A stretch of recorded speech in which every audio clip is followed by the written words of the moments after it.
Ce que je veux dire, c'est qu'au Congo-Brazzaville, les militaires congolais ne sont pas suffisamment courageux pour prendre leurs responsabilités et déposer M. Denis Sassou Nguesso.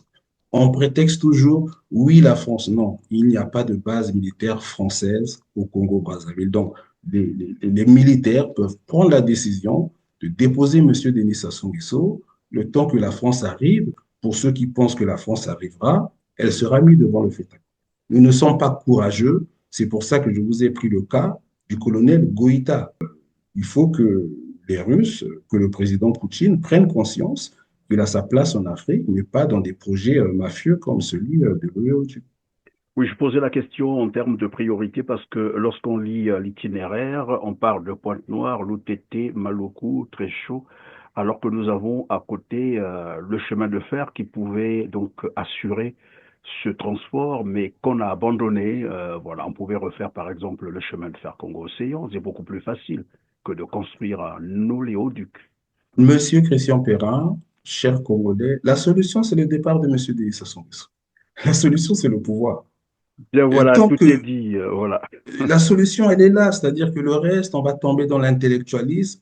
La solution, c'est de déposer M. Denis Sassou Nguesso et on ne peut pas comprendre que ce vieux dictateur, mais qui voyage tous les mois, mais le bonhomme voyage, mais attendez, messieurs les capitaines, les militaires, qu'est-ce que vous faites? Vous n'êtes pas courageux, tout simplement, il faut l'assumer. Ce n'est pas, comme disent certains, qu'il faut sortir dans la rue. Non, les Congolais ne doivent pas sortir dans la rue. C'est aux militaires de prendre leurs responsabilités. Il y a déjà eu trop de morts. On risque d'instrumentaliser les populations, on risque de tomber dans des guerres civiles. Déposez ce monsieur, appelez toutes les forces vives du pays et on travaillera ensemble. L'interpellation de Kémy Séba à Brazzaville lundi 31 mars 2025. Les agents de la centrale intelligence et de la documentation CID, donc l'ex-DGST de Brazzaville, alors qu'il s'apprêtait évidemment à animer une conférence de presse sur la souveraineté monétaire et le franc CFA lorsqu'il a été interpellé. Après quelques heures, bien sûr, de garde à vue, il avait été libéré. On a suivi cette actualité, on a même diffusé un article à ce sujet. Bon, il s'agit d'une comédie tragique. Quand je dis d'une comédie tragique, Pardon? monsieur... Comédie Carnon? Ah, mais bien sûr. Oui, pardon, Mingwa Biango, sans vous interrompre. Vous dites comédie sur quoi concrètement? Le sujet, les sujets Alors, qu'il allait je vais vous dire aborder comédie. ou l'événement, c'est-à-dire son interpellation? Monsieur Kémy Seba, dont je respecte hein, tout à fait, on va dire, le combat, il a ses raisons. Monsieur Kémy Seba savait qu'en l'arrêtant, qu'il pourfendrait M. Denis Sassou Nguesso ensuite. Mais c'est ce que M. Denis Sassou Nguesso recherche. Ce qu'il faut savoir, c'est que M. Denis Sassou Nguesso est habitué à être pourfendu. Donc, M. Denis Sassou Nguesso a été présenté ensuite par M. Kémy Seba comme un faire-valoir de la France. Et c'est ce qui permet ensuite à M. Denis Sassou Nguesso de dire à la France-Afrique, pour ne pas dire aux Français, voilà, regardez, je suis un artisan de la France-Afrique, je me fais insulter par Kémy Seba, et vous voyez donc, M. Denis Sassou Nguesso avait fait son calcul.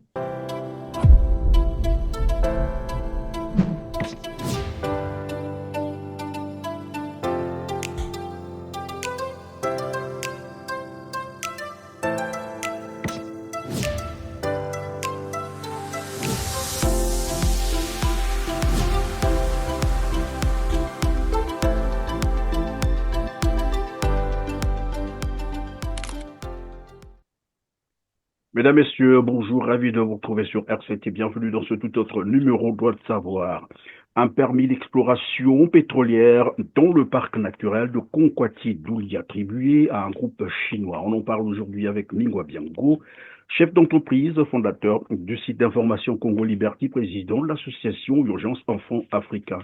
Bonjour Mingwa Biango et merci de participer à ce numéro Droit de savoir. Bonjour, cher frère Christian Perrin, c'est toujours un plaisir d'échanger avec les téléspectateurs de TLR TVR7 et on va essayer aujourd'hui de décortiquer, d'analyser l'actualité congolaise. Merci Mingwa Biango. Avant de continuer, je vais rappeler quelques articles du décret numéro 99-136 bis du 14 août 1999 portant création du parc national de Conquati-Douli. D'abord, l'article 4 qui dispose que le parc national de Conquati-Douli est purgé de tout droit d'usage. L'article 5 d'ajouter qu'il sera respecté une zone tampon de 5 km dans les limites est et sud du parc national de l'intérieur, de laquelle aucune attribution de permis d'exploration ou d'exploitation minière, pétrolière, forestière ou agricole ne sera accordée ou effectuée. Je continue donc avec l'article 6 du même décret qui dispose aucune autorisation d'exploration et d'exploitation minière, pétrolière, forestière ou agricole ne peut être attribuée dans le parc national de Conquati-Douli, sauf dans les zones d'éco-développement. Alors, Mingwa Biango, vous qui suivez le dossier sur l'attribution de ce permis d'exploration pétrolière dans le parc national de Conquati-Douli. Dans un premier temps, vous allez peut-être nous rappeler, euh, est-ce que le permis est attribué dans le parc, c'est-à-dire dans le périmètre du parc, dans la zone tampon ou à l'extérieur, c'est-à-dire la zone d'éco-développement? Alors, je vous remercie une fois de plus, cher frère Christian Perrin.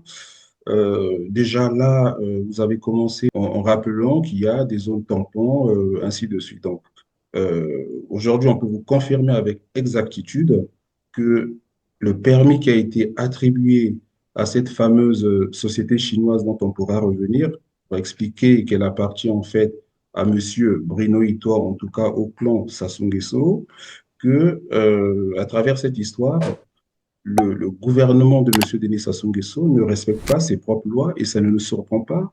On peut revenir à la modification de la Constitution. Et là, vous avez donc un décret de M. Denis Sassou Nguesso, en tout cas de son gouvernement, qui décrète que le parc national de Conquati-Douli est une zone réservée et on attribue un contrat d'exploration pétrolière à l'intérieur du parc. Je pourrais vous envoyer, vous montrerai aux téléspectateurs de TLR, TV, les photos satellites qui montrent bel et bien que le, le, le, le C'est permis dans la zone d'exploration est à même, dans l'intérieur le du parc. périmètre. Il n'est pas dans le périmètre, il est à l'intérieur du parc. C'est à l'intérieur du parc, carrément. Tout à fait, Et tout donc, à fait. Vous c'est avez quoi déjà le nom de la société qui a bénéficié de ce permis d'exploration? Vous parlez d'un groupe chinois.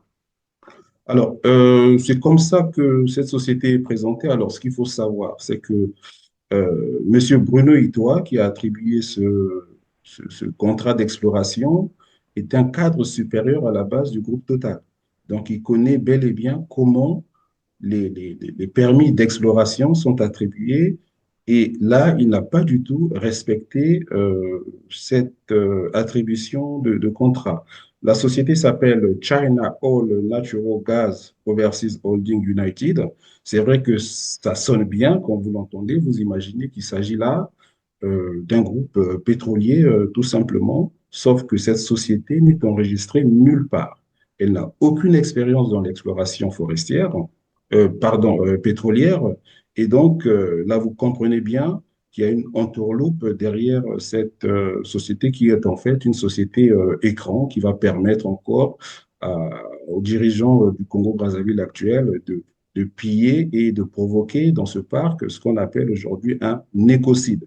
L'écocide aujourd'hui est en train d'être criminalisé. Il est intégré dans les statuts de Rome qui ont créé la CPI, donc la Cour pénale internationale, et vous avez donc également différentes actions d'écocide qui sont aujourd'hui analogues, en tout cas assimilées à des crimes pour génocide, donc des crimes contre l'humanité, à travers différentes juridictions qui se sont, on va dire ça comme ça, en tout cas attribuées le caractère universel de leurs actions. Donc, toute personne peut instruire dans ces tribunaux des plaintes, hein. On l'a vu avec Oui, mais le il serait général souhaitable, Pinochet en pardon, Espagne. Mingwa Biango, il serait souhaitable que vous nous rappeliez, sinon que vous rappeliez à nos téléspectateurs, ce que c'est que l'écocide, concrètement.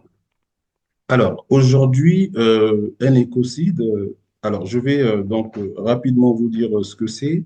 C'est la destruction arbitraire, illicite et injustifiée des écosystèmes, et surtout lorsqu'elles sont irréversibles. Et pour le parc de Conquati-Douli, les dégâts seront irréversibles, comme vous pouvez l'imaginer. Donc, nous, ce que nous souhaitons, c'est que l'annulation de ce décret qui attribue un permis d'exploration à cette société chinoise-là soit annulé nous allons instruire en justice, donc nous allons porter plainte contre Monsieur Bruno Itoie aux États-Unis dans une cour dans le district de New York pour écocide parce que cette cour est en droit, en tout cas nous nous sommes renseignés avec nos partenaires, est en droit d'instruire une plainte contre Monsieur Bruno Itoie, qui d'ailleurs a déjà eu maille à partir avec ce tribunal. Alors, Mingwa Biango, tout à l'heure, donc, vous parlez de China Oil Natural Gas Overseas Holding United, c'est le groupe chinois qui a finalement obtenu, vous avez dit, le permis d'exploration pétrolière dans ce parc qui est un parc protégé. On sait également que le Congo avait pris des engagements, je crois, sur le plan international, des engagements de la protection de l'environnement. Oui, tout à Comment fait. C'est-à-dire expliquer? que Oui, aujourd'hui, si on se permet d'avoir cette démarche, c'est que le Congo mène, en tout cas, est très actif dans ce qu'ils appellent la diplomatie verte, hein, la diplomatie à travers le fonds bleu dont vous avez dû entendre parler. Donc, il y a comme ça des fonds ou des crédits qui sont alloués au Congo pour protéger sa biodiversité. Et le parc de Conquati-Douli est éligible à l'UNESCO dans le programme qu'on oui, c'est appelle le celui patrimoine, du patrimoine il universel. est classé dans le patrimoine de l'UNESCO, le parc Conquati Douli. Tout à fait. Et donc là, le Congo a bénéficié de financement pour préserver la biodiversité. Et donc, ce qu'il faut comprendre, c'est que ces fonds ont été attribués au Congo à travers des fonds qui sont partis des États-Unis, de l'Union européenne, de la Grande-Bretagne également. Donc, les contribuables aujourd'hui de ces pays sont en droit de porter plainte contre le Congo et nous, aujourd'hui, nous n'allons pas porter plainte contre le Congo. Pourquoi? Parce que nous pensons que M. Bruno Itoie, qui le fait sciemment, hein, là on a bien vu dans la définition de l'écocide, que c'est lorsqu'on a une démarche délibérée. Et M. Bruno Itoie, qui connaît les dégâts qu'engendre une exploration pétrolière, en plus dans un parc naturel, est pour nous responsable à titre individuel de cet écocide, donc de ce génocide envers tous les Congolais, parce que le bassin du Congo, à travers le parc de Conquati-Douli, est une réserve qui apporte à l'humanité une diversité d'animaux qui sont en voie de disparition, mais également, ça fait partie du poumon écologique De la de planète. l'humanité, de la Terre Oui, oui, entière, de la oui. planète. Alors, tout à Donc, l'heure, vous disiez que China All Natural Girls, Overseas Holding United, ce groupe chinois, n'avait aucune expérience, elle n'est connue nulle part, comme quoi on vient de le créer. Vous pensez que c'est un prête-nom, c'est-à-dire qu'il y a quelqu'un qui se mais cacherait bien sûr, derrière, en fait. alors bien sûr que c'est un prête-nom. Il y a aujourd'hui des conditions dans l'exploration pétrolière. Vous pouvez toujours attribuer à des sociétés qui travaillent avec vous sans appel d'offres des contrats d'exploration, mais vous les attribuerez à des sociétés, par exemple comme Total, Perenco, Eni, on peut en citer d'autres, hein, sans non plus les cataloguer, mais au moins on sait qu'elles ont, ces sociétés-là, une expertise, pendant que là, on attribue de gré à gré un contrat d'exploration pétrolière à une société chinoise qui n'a aucune expérience. Vous savez, dans le pétrole, il y a ce qu'on appelle le due diligence. Donc, le due diligence, ce sont des garanties qui, si vous voulez, permettre à un État de bien évaluer que la société pétrolière est à même à mener un projet. Sauf que là, cette société n'est pas du tout connue. Donc, il y a forcément derrière une, une mafia qui va permettre, une fois de plus, à M. Bruno Itoie et son clan de s'accaparer des richesses du pays, encore qu'on ne comprend pas. Le Congo aujourd'hui officiellement produit 300 000 barils par jour. Il y a même des objectifs pour aller jusqu'à 500 000 barils par jour. Donc, si cette manne ne suffit pas au Congo, ça veut dire qu'elle va bien quelque part. Bon, nous savons qu'elle est dilapidée, qu'elle est volée, cette manne pétrolière. Et là, on se permet aujourd'hui d'instruire des projets d'exploration dans des zones naturelles comme au Conquatidouli. Et nous, en tant que contribuables congolais et mais aussi européens, nous allons porter plainte aux États-Unis contre M. Bruno Itoa. Alors, il faut rappeler que nous allons aux États-Unis parce que M. Bruno Itoa, en 2005 a été donc poursuivi aux États-Unis. Je vais vous transmettre tout le dossier. En tout cas, vous pourrez montrer à vos téléspectateurs l'entête donc du dossier pour lequel M. Bruno Ito a été poursuivi. Donc, à l'époque, il a été poursuivi par le fonds Vautour, hein, le fonds de pension Kensington, l'américain. Pourquoi il a été poursuivi? Parce que il y avait Kensington, le fonds Vautour, hein, c'était un fonds Vautour qui demandait à l'État congolais de lui payer son dû. Mais le Congo, donc, de M. Denis Sassou Nguesso n'a pas voulu payer, et donc Kensington a instruit une plainte contre M. Itoa, pas sur le fait du, des montants qui avoisinaient les 200 millions de dollars, mais sur toute la mafia pétrolière coordonnée par M. Bruno Itoa lorsqu'il fut à l'époque directeur de la SNPC. Et donc, il y a eu donc des détournements qui ont été documentés par Kensington et ils ont pu poursuivre la SNPC, M. Bruno Itoa et la BNP, donc la Banque française à New York, parce que les ventes de ces cargaisons de pétrole, donc ces ventes-là, les montants de la vente ont été déposés à la BNP de New York. Donc ça a permis aux Américains ensuite de poursuivre M. Bruno Itoa, qui était alors ministre des hydrocarbures, qui a fait valoir son immunité, mais comme vous pouvez l'imaginer, l'immunité diplomatique, on pourrait y revenir avec Madame Sassou, de marche que pour les puissants, pour des États comme le Congo et les Africains, tout cela ne marche pas. Et donc, ça s'est terminé par un accord. Monsieur Sassou Nguesso a payé 200 millions de dollars pour éteindre cette plainte, mais tous les crimes économiques commis par M. Bruno Itoa à la SNPC ont été bien documentés. Donc, nous repartons dans cette cour parce que M. Itoa, nous allons démontrer qu'une fois de plus, profite des fonds de, des Américains et des Anglo-Saxons pour créer des sociétés écrans Alors, afin puisque vous de parlez des dilapider ces fonds sous. des Américains, des Anglo-Saxons, mais aussi des Congolais, et tout à l'heure vous parliez même de l'argent détourné, l'argent du pétrole congolais qui est détourné, qui se volatilise évidemment. Nous l'avons aussi compris à travers le procès sur les biens mal acquis. Vous avez dit tout à l'heure, on y reviendra.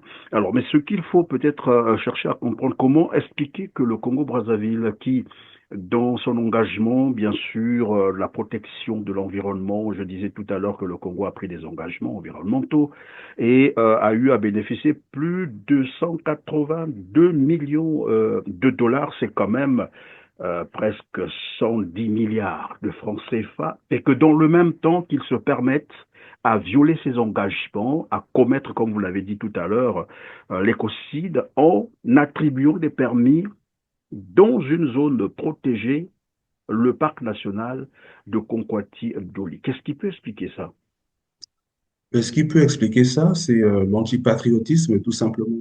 On ne peut pas comprendre qu'avec Ah, la pas du manne pétrolière, gain, le gain pour le gain, c'est ça? non, pas forcément le gain pour le gain. Vous savez qu'aujourd'hui, Monsieur Itoie et tous les apparatchiks du pouvoir sont millionnaires en dollars.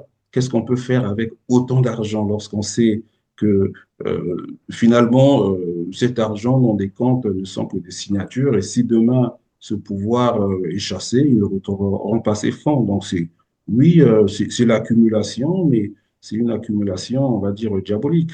On n'a pas besoin d'autant d'argent. C'est tout simplement l'antipatriotisme. Et ce qu'il faut savoir aussi, c'est que tous ces fonds également sont attribués à tous ceux qui soutiennent le pouvoir de Brazzaville à l'international, hein. Donc, maintenir une dictature comme celle de M.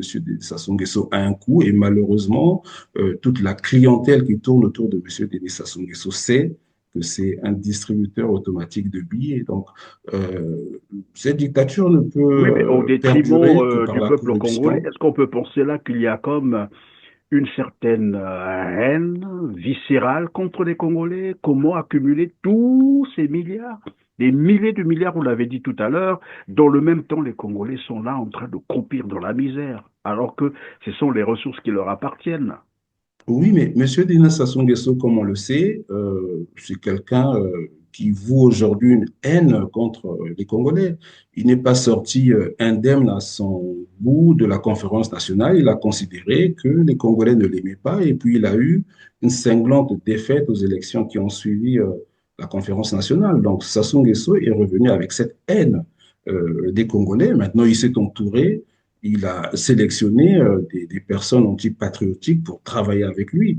Et tous ceux qui n'acceptent pas d'entrer dans ce gang mafieux sont tout simplement écartés. Donc, ceux qui accompagnent M. Denis Sassou Nguesso le font en connaissance de cause. Personne ne pourra dire qu'il ne connaissait pas M. Denis Sassou Nguesso. Donc, aujourd'hui, M. Denis Sassou Nguesso et son clan on va aller, on va dire que c'est vraiment des antipatriotes et vous allez m'excuser, pour nous qui sommes croyants, nous pensons qu'aujourd'hui, le combat au Congo-Brazzaville, c'est un combat contre le bien et le mal et non un combat entre le nord et le sud. Vous allez me dire que je suis superstitieux, qu'on est dans la subjectivité, mais les Congolais la payent leur inconséquence de tout ce que le bon Dieu a pu mettre à la disposition des Congolais pour être heureux. On a eu plusieurs occasions de s'en sortir. Il y a eu la conférence nationale, il y a eu le président Youlou qui est arrivé, qui avait mis en place des outils pour développer le Congo.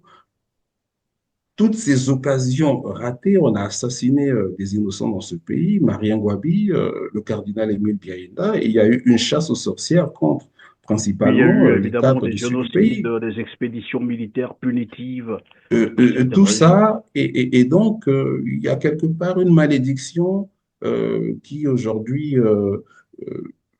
couvre ou couvre au Congo-Brazzaville et on espère que ce pouvoir qui est là depuis 40 ans partira un jour, mais ça, c'est aux Congolais de faire en sorte qu'il parte. Mais sinon, oui, il y a une malédiction. On ne peut pas tuer autant d'innocents dans un pays béni par Dieu. Là, on parle du bassin du Congo. On a un fleuve qui part du nord du pays, qui traverse pratiquement tout le pays. On a une mer et les Congolais crèvent de faim. Donc oui, c'est une malédiction qu'il faudra conjurer.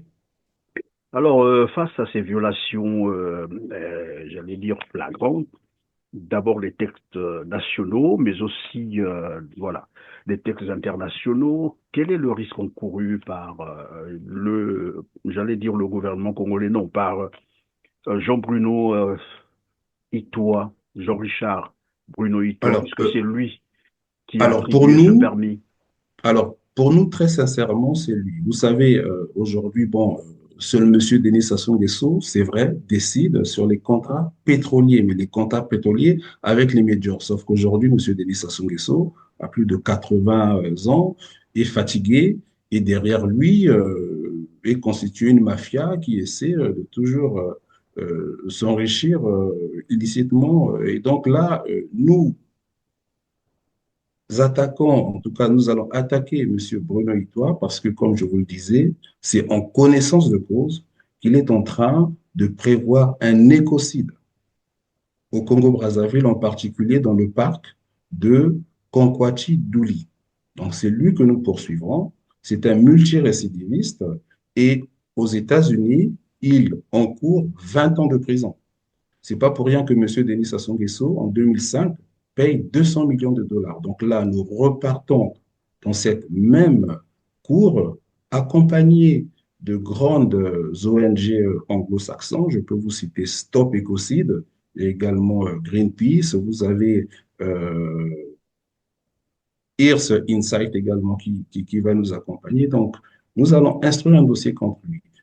Aujourd'hui, vous avez également dans tous ces dossiers, par exemple, Rosalie Matondo, qui est ministre, je pense, de M. Denis Sassou Nguesso de l'exploitation forestière. Elle, nous ne la poursuivons pas parce que, bon, voilà, elle est ministre, elle va tout simplement appliquer les protocoles d'accord, mais ce n'est pas elle, par exemple, qui a signé cette, Oui, mais elle cet a une acte part de d'écocide. responsabilité. Elle répondra forcément en tant que témoin. Mais vous avez également Madame Soudan, qui est ministre de l'Environnement. On ne va pas la poursuivre. Elle est dans la diplomatie, comme elle dit, verte. Elle recherche des fonds. OK. Mais sauf que celui qui commet en toute connaissance de cause cet écocide, c'est Monsieur Bruno Itoie. C'est quand même un cadre du pétrole. Ça a été un cadre supérieur de Total. Aujourd'hui, il a été 2 fois ministre des hydrocarbures, donc il connaît tous ces sujets. Et s'il le fait sciemment, il faut aujourd'hui que les Congolais comprennent que attaquer ce pouvoir-là, c'est aussi à travers des hommes qui individuellement commettent des actes.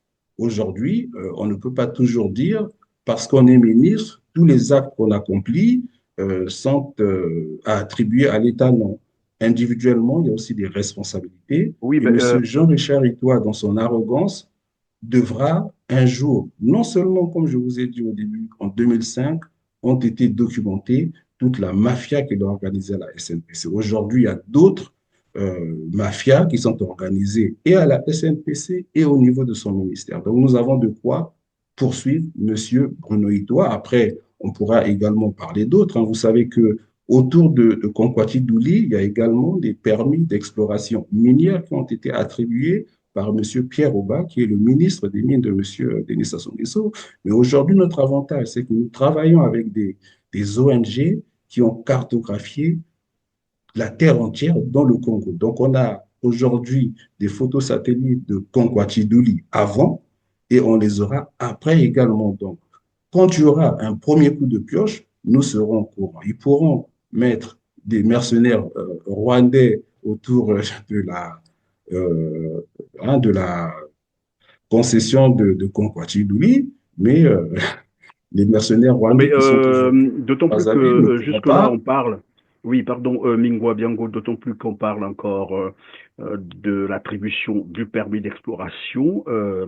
Est-ce qu'on n'est pas là, parce que nous savons que le régime Denis Sassou Nguesso, le gouvernement congolais, passait maître aussi en chantage, hein. Est-ce que ce n'est pas une forme de chantage? Ça me rappelle ici l'histoire du delta de la cuvette. Est-ce qu'ils ne font pas ça pour faire chanter, voilà, les Occidentaux? Question de leur dire si vous ne nous donnez pas l'argent, voilà, nous on est obligés de, voilà, de violer même les engagements que nous avons pris.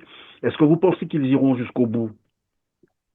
Mais écoutez, chantage, je ne sais pas. Si vous voulez, Monsieur Denis Sassou Nguesso, c'est pas Kim Jong-un. Parce Kim qu'ils n'ont plus Jong-un. rien, hein, il n'y a plus l'argent là dans les caisses. Ils courent Oui, non, partout dans mais le monde en train de chercher l'argent.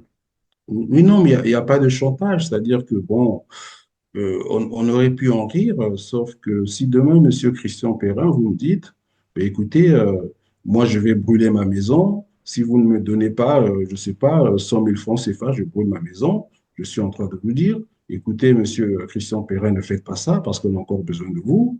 Mais si j'ai pris ma prémisse ou ma ngok, je peux dire, bon, allez, Monsieur Christian Perrin, vous voulez vous faire sauter avec votre famille, démerdez-vous.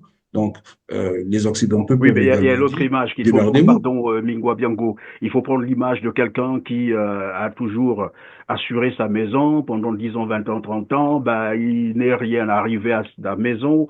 Il pense qu'il a trop dépensé. Qu'est-ce qu'il fait? Il brûle sa maison pour que, voilà, les assurances lui payent. Il y a des cas comme ça qui sont arrivés. Voilà pourquoi moi je parle Il y a- du chantage oui, de.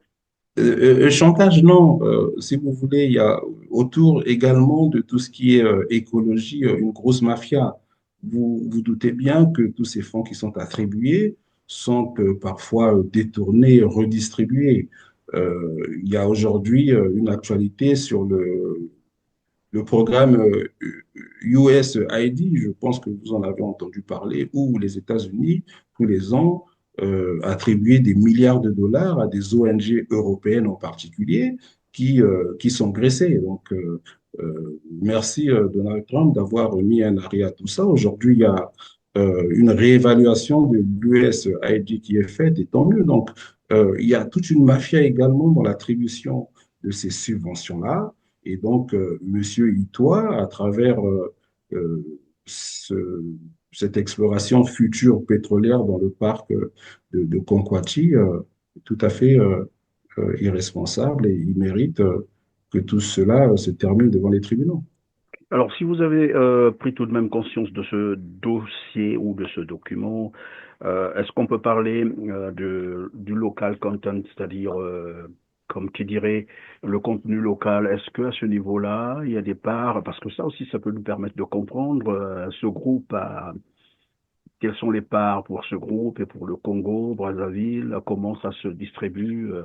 Alors, ce groupe a de mémoire 85%. Et 85% pour le groupe. le groupe à 85%, la SNPC à 15%, et donc même là, il n'y a pas une part pour le contenu local. Donc, vous imaginez, on ne va pas s'en plaindre parce que le contenu local aujourd'hui au Congo-Brazzaville, ce sont des sociétés de M. Sassou Nguesso et ses enfants. Bon, mais sinon, dans un État normalement constitué, le contenu local est une bonne chose parce que ça permet donc un transfert de compétences vers les acteurs locaux.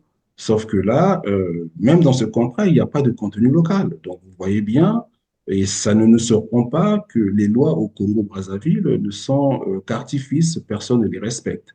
Et donc là, pour parler du contenu local, oui, il n'y a pas de contenu local. La SNPC a 15% et la société chinoise que vous attribuez à M. Bruno Itoa à 85%, ce qui est inacceptable. Parlons donc de l'affaire sur les biens mal acquis. Ici, voilà, on revient sur le mandat d'emmener à l'encontre d'Antoinette Sassou Nguesso, qui avait pris donc la poudre d'escampette le 4 mars dernier. Le dossier, dans son évolution, note donc la réception en audience, bien sûr, par Anatole Collinet-Makosso, de l'ambassadrice de France. Au cœur de leur discussion figurait la visite de Denis Sassou Nguesso, vous le savez bien, en France, visite qu'il a déjà reportée 2 fois.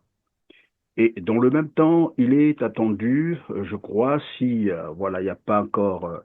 Aux dernières nouvelles, nous apprenons donc qu'il va se rendre à Dubaï, c'est ça, le 6 avril prochain. Et il poursuivra donc son voyage ou sa visite à Abu Dhabi pour assister évidemment à un forum d'investissement.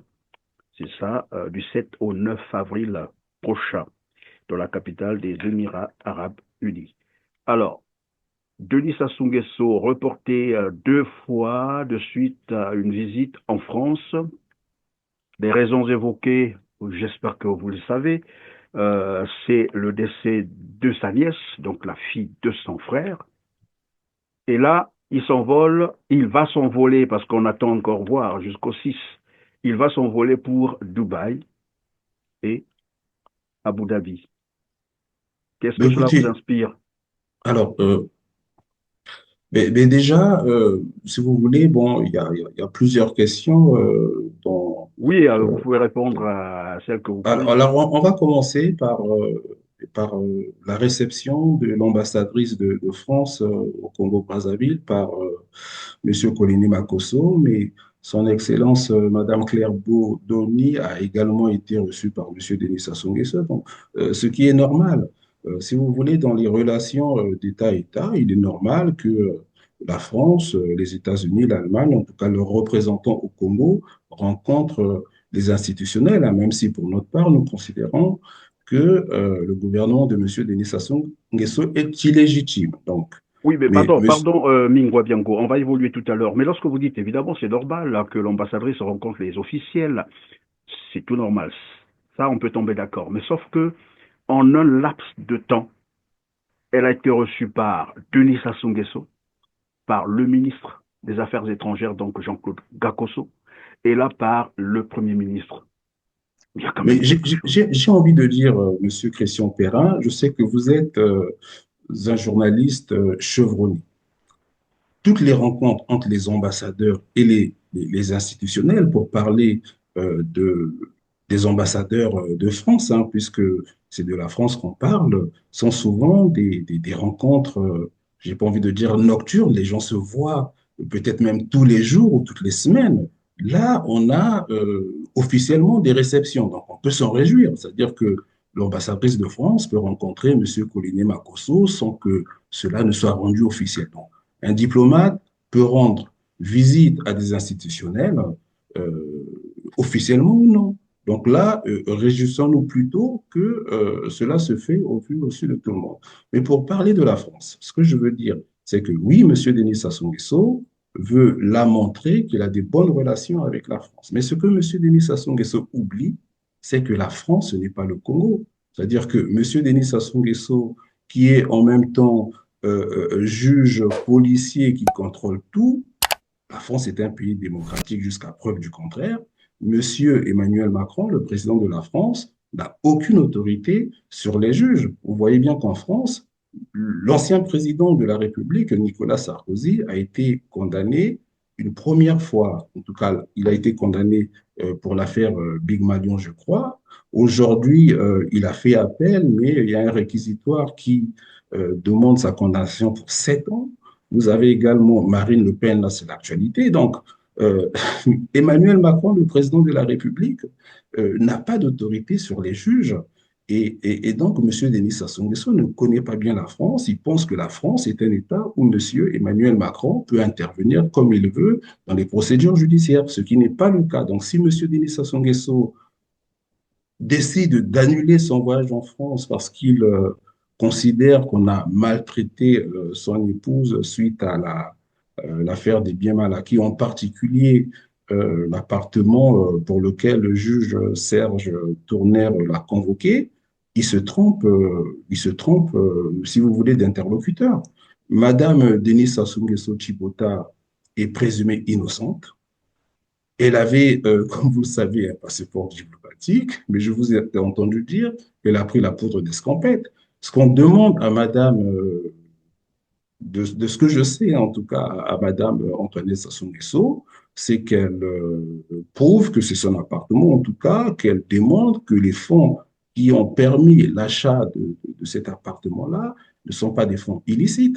Mais Madame Sassou, comme vous le dites, a pris la poudre d'escampette. Certains disent avec un faux passeport. C'est la preuve que l'immunité diplomatique des Africains ne vaut, ne vaut pas grand-chose. Bon, écoutez, Non, mais moi, ce que je veux sur le dire par volet, là, quand elle prend la poudre d'escampette, ça se vérifie, hein, parce que je ne sais pas moi, si je vous reprends avez vos pris mots, moi, je n'en connaissance sais de la rien. lettre adressée, c'est-à-dire le courrier adressé par Denis Sassou Nguesso au juge Tournaire. Il avait prévenu le juge pour lui dire, si vous émettez un mandat d'amener à l'encontre de mon épouse, rassurez-vous qu'elle ne viendra pas. Donc, tout était déjà planifié, tout était fait pour que madame ne Oui, réponde pas. oui, mais comme je vous dis, vous savez, bon, un président de la République ou un ministre peut avoir ses états d'âme, appeler un rédacteur pour lui dire ce qu'il pense. Mais la responsabilité d'un conseil, c'est de dire, Monsieur le Président, il y a une autre manière de formuler les choses. Cette lettre, vous allez m'excuser, moi, elle me fait honte en tant que Congolais, n'aurait même pas dû être envoyée à un juge. Vous voyez la tournure, on menace les Français, mais à un moment donné, celui qui a rédigé ce courrier est vraiment irresponsable. En tout cas, il a voulu exposer M. Denis Sassou Nguesso. Moi, à sa place, je ne l'aurais pas fait parce que c'est tout à fait inconvenant. Ça montre également l'irresponsabilité de M. Denis Sassou Nguesso. En tout cas, en privé, oui, on peut s'en porter, mais je pense que lorsqu'on rend un courrier officiel, on ne le rédige pas de cette manière. Après, M. Christian Perrin, pour revenir sur la France, parce que cette question revient souvent, la question, c'est que M. Denis Sassou Nguesso veut montrer qu'il est encore, on va dire, l'obligé de la France. C'est-à-dire que tout ça, pour lui, c'est de montrer que la France est encore avec lui. Bon, qu'à cela ne tienne. Il faut que les Congolais comprennent bien que le salut des Congolais ne viendra que par les Congolais et qu'aujourd'hui, la France n'interviendra pas si les Congolais décident de faire partir M. Denis Sassou Nguesso. Je vous explique pourquoi. Vous avez vu au Mali, avec le colonel Goïta, qui a fait deux coups d'État de suite au Mali. Il y avait la présence de l'armée française avec la base. Vous savez qu'il y a aujourd'hui des combats dans le Sahel. Donc, l'armée française était bien présente au Mali, à Bamako. Ça veut dire que le renseignement français, puisque c'était vraiment une base importante, le renseignement militaire était là. Le colonel Goïta a fait un premier coup d'État.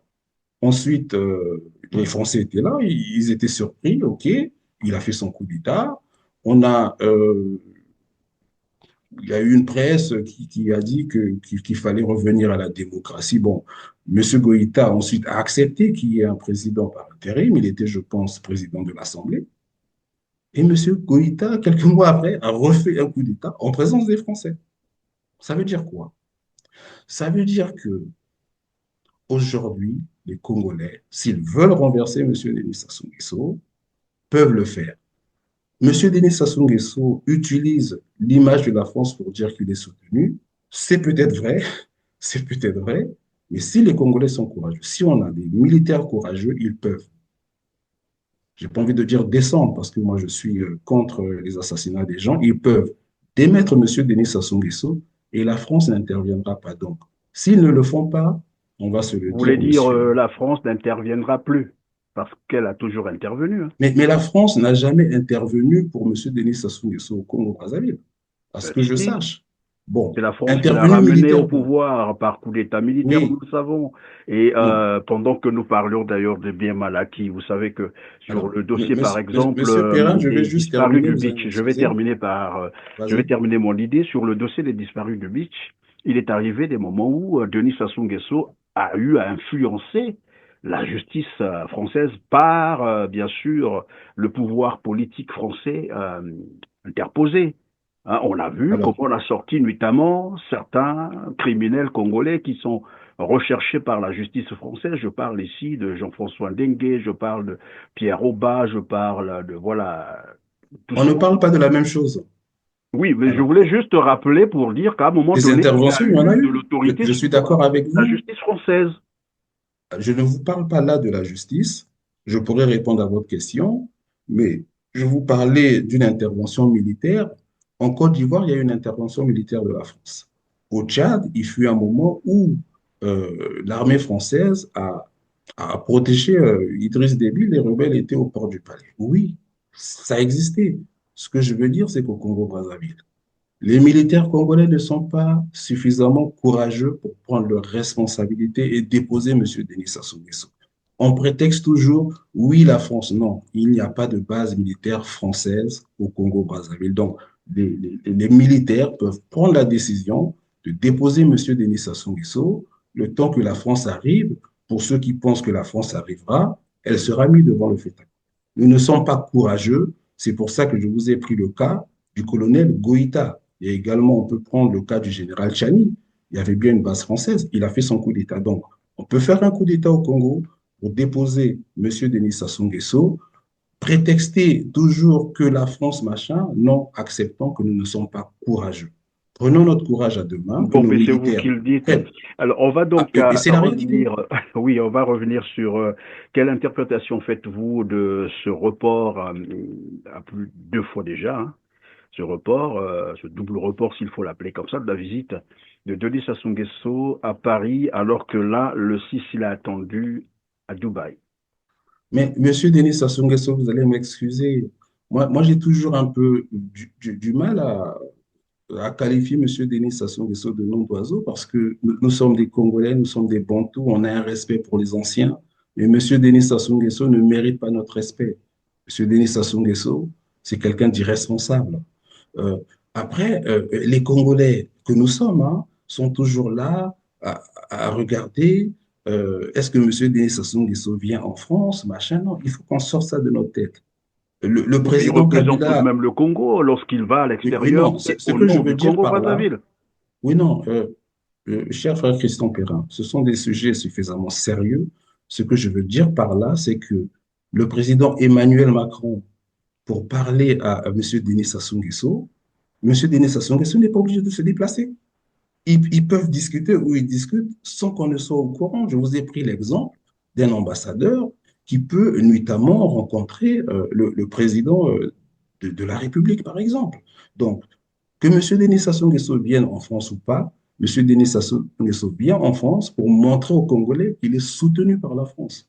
Mais tout ça peut se faire sans des déplacements qui sont coûteux et vous le savez. Donc, il faut qu'on arrête parce que c'est ça qui contribue, si vous voulez, à annihiler notre démarche pour faire partir M. Denis Sassou Nguesso. On regarde toujours la France, non?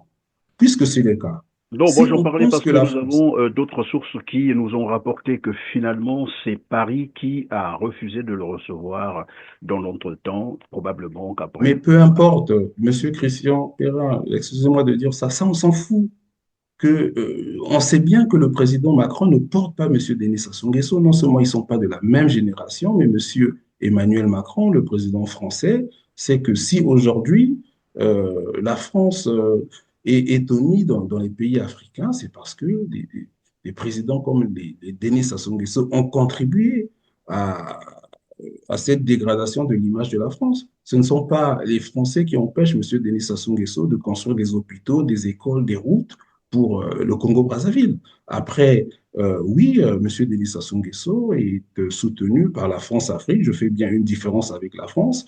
Mais moi, je parcours quand même plusieurs pays africains dans les actions humanitaires que nous menons. Je n'ai jamais vu des populations vous dire que nous sommes anti-français.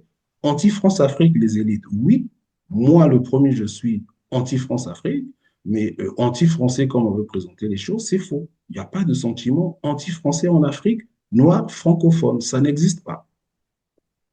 Voilà une autre information qui voilà, nous concerne pour cette émission, bien sûr, c'est le vote à l'unanimité hier à l'Assemblée nationale du Congo, Brazzaville bien sûr, de l'accord entre le gouvernement de la République du Congo et le gouvernement de la Fédération de Russie relatif à la construction de l'oléoduc Pointe-Noire, Loutété, Maluku, très chaud.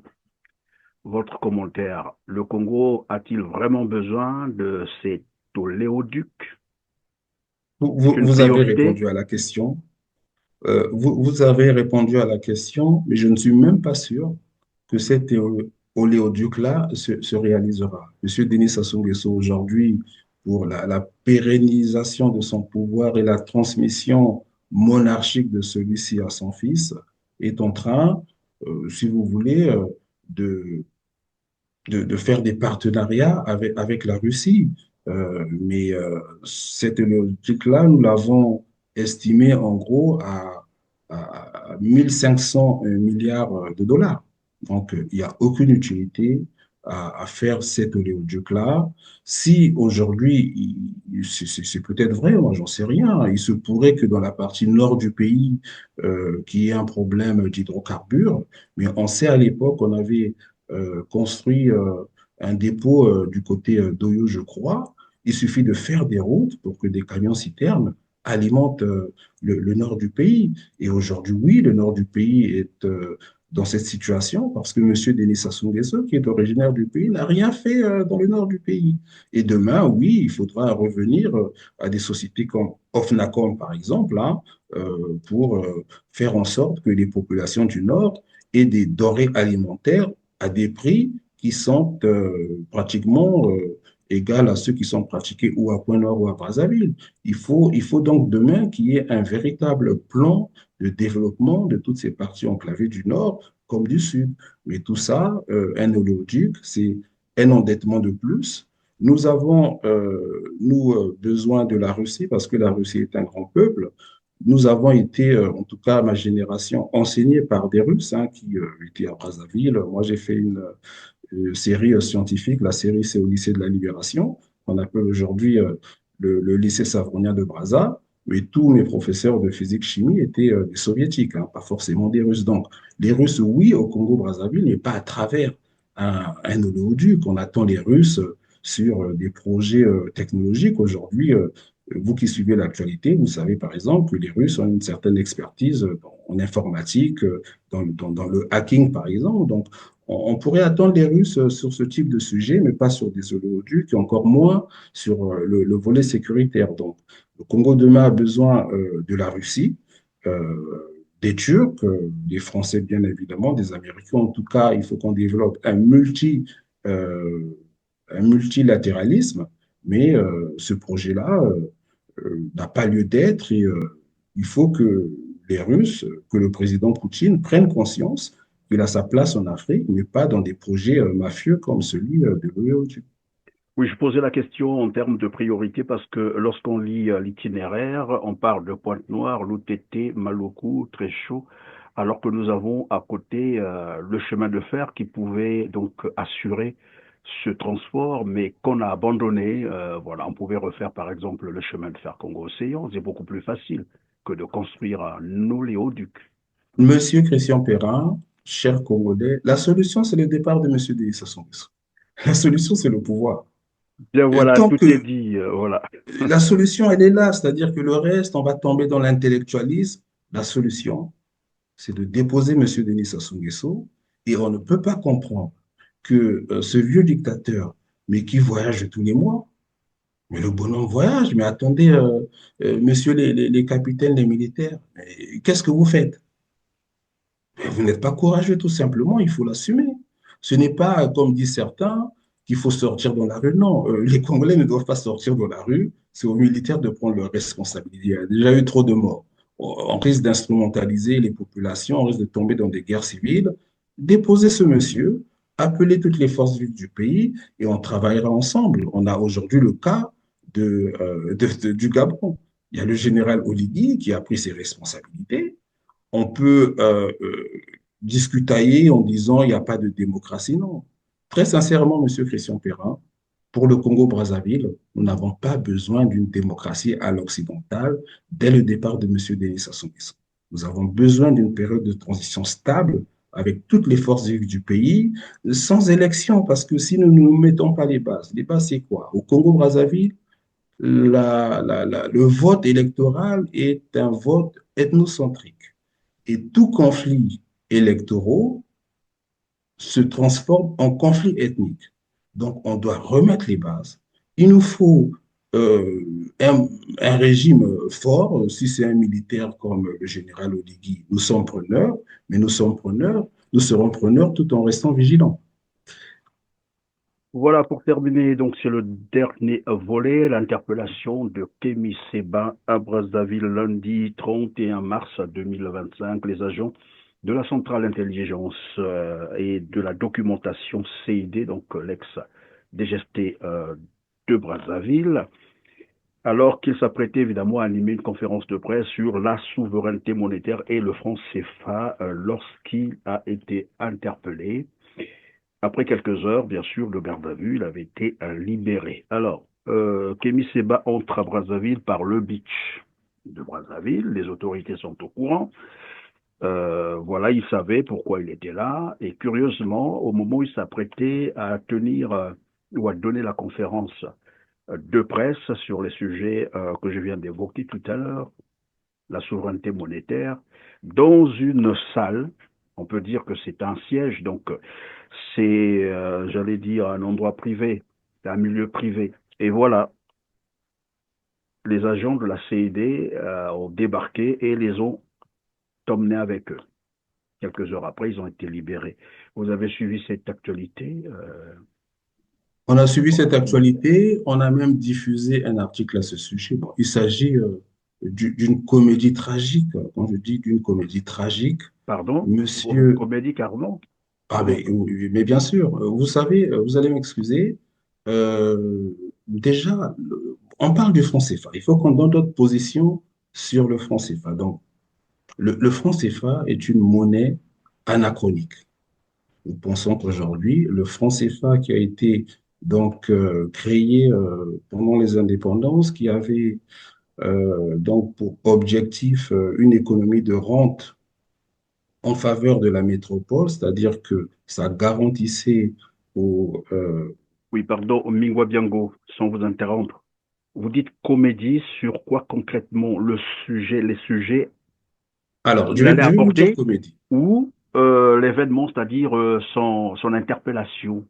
Monsieur Kémy Séba, dont je respecte hein, tout à fait, on va dire, le combat, il a ses raisons. Monsieur Kémy Le Séba colonialisme. était au Congo-Kinshasa, donc en RDC, où bon, il a été invité, il a fait ce qu'il avait à faire. Et Monsieur Kémy Séba est arrivé au Congo avec un passeport diplomatique dans lequel il y avait un visa d'entrée. Et comme vous le savez, euh, la frontière donc du beach que nous appelons beach, on va dire l'embarcadère qui permet de partir de Kinshasa à Brazzaville par bateau, est la frontière congolaise la plus surveillée. Pourquoi la plus surveillée? Déjà à l'époque, il y avait donc ou des rebelles zaïrois du temps de Mobutu ou du côté, vous savez que Diawara par exemple a été livré par Mobutu au président Martin Ngouabi. Aujourd'hui, vous avez des mercenaires rwandais qui sont à Brazzaville, à Maluku. Donc, il y a d'autant plus de surveillance de cette frontière-là. Il y a des échanges réguliers entre les différents services de sécurité, donc de renseignement. Donc, M. Kimi Seba est arrivé légalement au Congo-Brazzaville. On connaît le profil de M. Kimi Seba et pour notre part, nous considérons que M. Kimi Seba a le droit de s'exprimer sur les sujets qui sont les siens. M. Kimi Seba est passé même sur la DRTV pour faire la promotion de sa conférence. Donc, il n'y avait pas de raison d'empêcher M. Kimi Seba, en tout cas, de l'arrêter. Euh, et donc, oui, malheureusement, M. Kimi Seba a été arrêté. Alors, pourquoi je dis connivence? Monsieur Kémy Seba est toujours à la recherche du buzz. Monsieur Kémy Seba savait qu'en l'arrêtant, qu'il pourfendrait Monsieur Denis Sassou Nguesso ensuite. Mais c'est ce que Monsieur Denis Sassou Nguesso recherche. Ce qu'il faut savoir, c'est que Monsieur Denis Sassou Nguesso est habitué à être pourfendu. Donc, Monsieur Denis Sassou Nguesso a été présenté ensuite par Monsieur Kémy Seba comme un faire-valoir de la France. Et c'est ce qui permet ensuite à Monsieur Denis Sassou Nguesso de dire à la France-Afrique, pour ne pas dire aux Français, voilà, regardez, je suis un artisan de la France-Afrique, je me fais insulter par Kémy Seba, et vous voyez donc, M. Denis Sassou Nguesso avait fait son calcul. Et nous, malheureusement, les Congolais, heureusement, M. Christian Perrin, que nous avons été au MNP, bon, le PCT quelque part nous a formaté, donc nous sommes vigilants. Nous sommes vigilants, et donc, ce qu'il faut savoir, c'est que les Congolais, il suffit que quelqu'un vienne insulter M. Denis Sassou Nguesso pour qu'ils applaudissent, pour qu'ils disent, vous voyez, la Kémy Séba, machin, le franc CFA. Non, c'était un calcul et une instrumentalisation de M. Denis Sassou Nguesso, en tout cas de Kémy Séba par M. Denis Sassou Nguesso, parce que, comme je viens de vous le démontrer, M. Denis Sassou Nguesso a permis à M. Kémy Seba d'arriver au Congo-Brazzaville et puis ensuite de l'expulser. Mais M. Denis Sassou Nguesso expulse le conseiller spécial du général Tchani. Donc, vous voyez bien qu'il y a quelque chose qui ne va pas. Qu'à cela ne tienne, ce n'est pas le fait aujourd'hui. On va même parler de certains opposants, je ne cite pas de nom, vous allez les reconnaître qui vous parle d'élections présidentielles au Congo, qui vous parle de la malgouvernance de M. Denis Sassou Nguesso, et les Congolais applaudissent. Bon, écoutez, c'est bien, mais pour des gens comme nous qui avions grandi au Mbongi, à Ouyonzi, on sait que tout ça n'est qu'en tourlou. Pourquoi? À la conférence nationale, M. Denis Sassou Nguesso a copieusement été insulté. Donc, M. Denis Sassou Nguesso sait et il doit montrer aux yeux de la communauté internationale que dans ce pays, le contradictoire existe et qu'il peut même être insulté.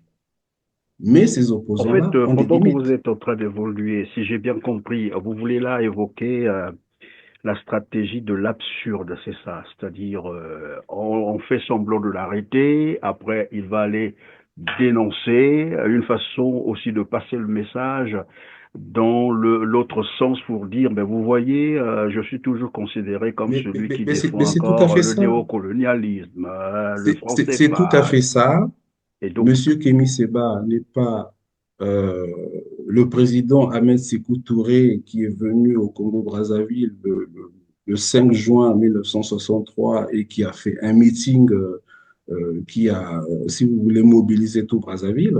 Donc, il n'y avait pas de crainte euh, en arrêtant M. Kémy Séba qui ne voulait faire que sa conférence. Donc, euh, voilà, c'est ce qui est aberrant, mais qu'à cela ne tienne, il faut que les Congolais fassent. Et monsieur Kémy Séba, pour terminer sur ce sujet, parce qu'on ne va pas non plus passer tout notre temps à parler de Oui, monsieur Kémy Séba, ce qu'il faut savoir, c'est que nous, et c'est pour ça que j'avais commencé mon propos sur votre question en vous disant que les Africains, aujourd'hui responsables, appellent à la cessation, en tout cas, d'arrêter le franc CFA, hein, le front des colonies françaises d'Afrique. Cela ne veut pas dire qu'on est anti-français, mais le franc CFA a été créé pour faciliter le transfert des fonds des colonies vers la métropole. C'était une économie d'empire, une économie coloniale. Aujourd'hui, les pays africains aspirent à une économie de production. Et c'est pour ça, dans l'article que nous avons diffusé sur Congo Liberty, pour montrer cette connivence entre M. Denis Sassou Nguesso et Kémy Séba, c'est du gagnant-gagnant pour cela. Nous avons parlé de l'économiste togolais Kako Nabuku. Pourquoi nous avons parlé de lui? Parce que c'est un francophone et un francophile. Donc, il aurait pu aller dans le sens du maintien du franc CFA. Mais il a un discours tout à fait apaisé, il développe, et même lui est pour la suppression du franc CFA. Donc, nous préférons, Monsieur Kémy Seba est arrivé au Congo-Brazzaville pour parler du franc CFA, mais il vient enfoncer des portes déjà ouvertes. Ce sont des sujets sur lesquels nous travaillons déjà et nous inspirons d'économistes africains qui ont une certaine expertise. Donc, le franc CFA est anachronique. Il faut arrêter avec cette monnaie. Nous pensons que nous sommes suffisamment clairs sur ce sujet. Mais aujourd'hui, le problème des Congolais, c'est M. Denis Sassou Nguesso. Ce n'est pas le franc CFA. Réglons le problème de M. Denis Sassou Nguesso et ensuite, on en viendra à toutes les questions monétaires, par exemple, qui sont, oui, des outils de souveraineté. merci Mingwa Biango, fondateur du site Information Congo Liberty, chef d'entreprise, président de l'association Urgence Enfants Africains. Grand merci de nous avoir encore visités aujourd'hui. Ben, écoutez, c'est surtout moi qui vous remercie. Moi, j'appelle vraiment les Congolais à vous soutenir, hein. Vous êtes quelqu'un de très courageux, vous-même, y compris votre équipe. Il faut vraiment que les Congolais prennent conscience que notre problème, c'est M. Denis Sassou Nguesso. Le franc CFA, la mauvaise gouvernance, ces problèmes, nous pourrons les voir après. Mais le problème principal, c'est M. Denis Sassou Nguesso. Ne nous faisons pas embrouiller par des opposants du régime de M. Denis Sassou Nguesso, qui sont entretenus par M. Denis Sassou Nguesso, qui ont des lignes rouges à ne pas dépasser et qui viennent vous parler de la gouvernance de M. Denis Sassou Nguesso en mal, ce qui est bien, mais qui viennent également vous parler des élections présidentielles de 2026. Les Congolais, on disait tout à l'heure que nous avons comme une malédiction. Nous avons aujourd'hui en prison un général. On peut le critiquer, moi le premier, et c'est tout à fait sérieux. J'ai été heurté par les propos du général Mokoko lorsqu'il a parlé des sudistes qui ne sont pas courageux. J'ai été heurté. Mais nous sommes des hommes responsables. Le général Mokoko, comme nous tous d'ailleurs, nous pouvons avoir des écarts de langage, mais le général Mokoko est la seule personne qui peut demain rassembler les populations. Donc, il faut aujourd'hui qu'on travaille pour sa libération, qu'on n'appelle pas aux élections présidentielles, parce que le général Mokoko a gagné l'élection, donc il faut qu'on le mette sur le trône. Nous avons cette chance. Si nous ne saisissons pas cette chance, tous ceux qui viennent vous parler des élections en 2026, ce sont des marchands de sommeil, ce sont des escrocs. Militants pour la libération du Oui, mais général après, Mokoko. il y a une, en fait, les pro-élections retorquent, si ce n'est pas par l'élection, comment faire? Quelle alternative? Mais la solution, elle est connue. La solution, c'est de renverser M. Denis Sassou Nguesso, tout simplement. C'est ça la solution. Mais non, une fois qu'on a dit ça, c'est aux militaires de prendre leurs responsabilités. Monsieur Denis Sassou Nguesso voyage tous les mois. Pampinga Vincent, soyez courageux. Parce que si vous ne mourrez pas aujourd'hui en prenant ce type d'initiative, parce que ça peut arriver, mais vous allez mourir au CHU de Brazzaville ou à l'hôpital militaire de Brazzaville. Ces gens-là viendront vous prendre vos femmes, vos enfants, qu'ils vont esclavagiser.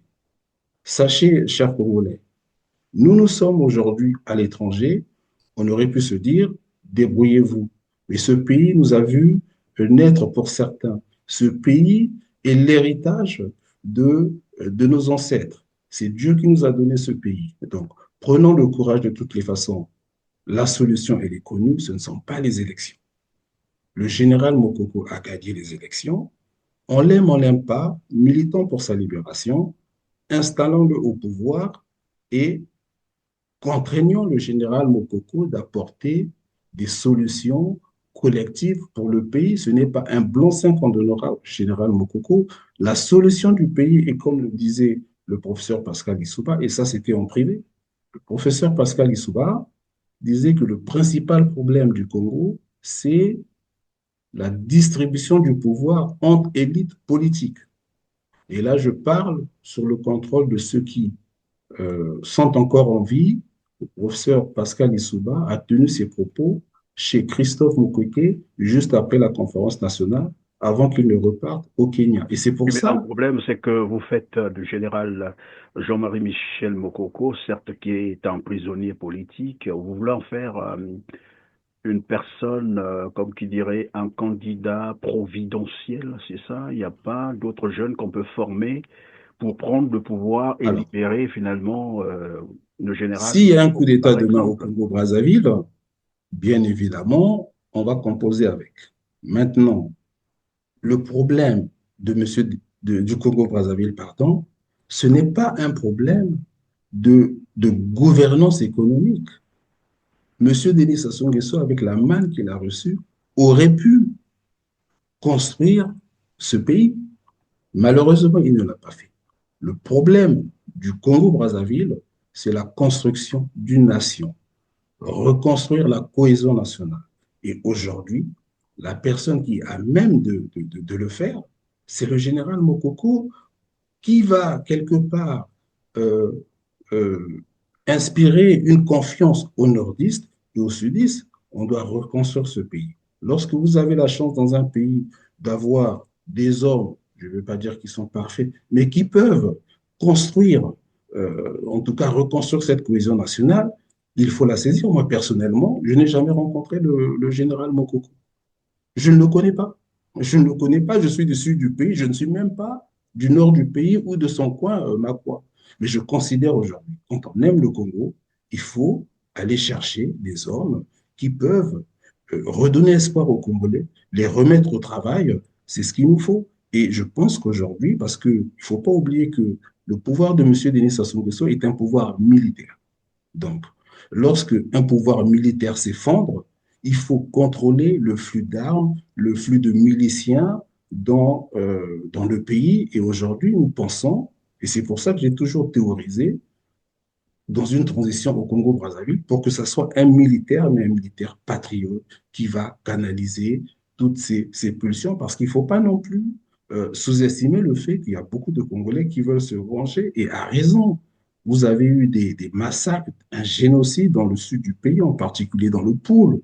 Que des gens du Poul demain veuillent se venger, ça se comprend. Mais il faut canaliser tout ça à travers un gouvernement autoritaire qui va arriver, qui va réparer à travers la justice, mais qui va redonner un cap au pays.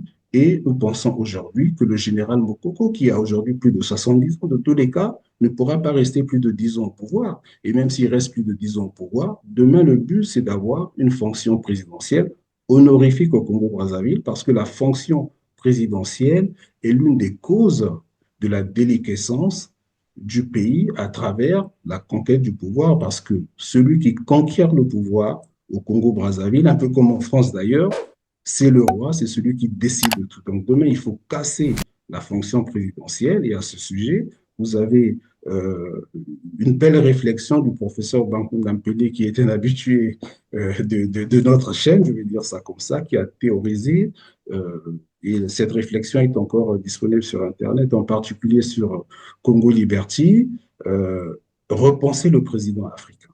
Donc, il faut qu'on repense le président africain pour que demain, on ait un transfert de compétences dans les régions. C'est ce que le professeur Pascal Issouba a appelé la régionalisation. Donc, pour revenir au professeur Pascal Issouba qui disait le problème, en tout cas, c'est une réflexion qu'il avait menée à l'époque, le problème du Congo, ce n'est pas la gouvernance, c'est la conquête du pouvoir par les élites régionales. Merci, j'espère que les Congolais ont pris bonne note, mesdames, messieurs. C'est la fin de cette édition. On se retrouve très prochainement. Merci.